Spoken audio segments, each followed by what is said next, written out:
بسم اللہ الرحمن الرحیم۔ حضرت اسماعیل علیہ السلام کا واقعہ۔ حضرت ابراہیم علیہ السلام نے ایک طویل عرصہ تک اولاد کی دعا کی۔ اللہ تعالیٰ نے ان کی دعا قبول کی اور انہیں حضرت اسماعیل علیہ السلام جیسا نیک بیٹا عطا فرمایا۔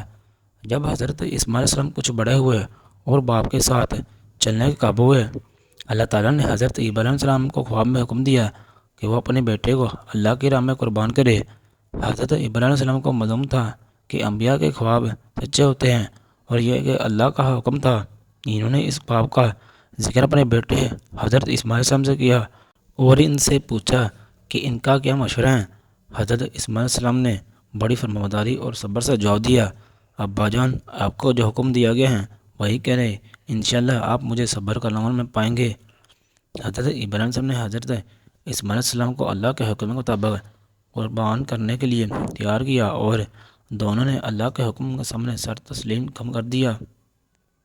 جب حضرت ابراہیم علیہ السلام نے اپنے بیٹے کو پیشانی کے بل اٹھایا اور قربانی کا عمل کرنے لگے، تب اللہ تعالیٰ نے مداخلت فرمائی اور حضرت اسماعیل علیہ السلام کی جگہ جنت سے ایک مینڈا بھیج دیا جسے قربان کرنے کا حکم ہوا۔ اللہ تعالیٰ نے حضرت ابراہیم علیہ السلام کے اس امتحان کو قبول کیا اور انہیں دنیا و آخرت میں عزت عطا فرمائی۔ قرآن میں فرمایا گیا، بے شک یہ ایک کھلا امتحان تھا۔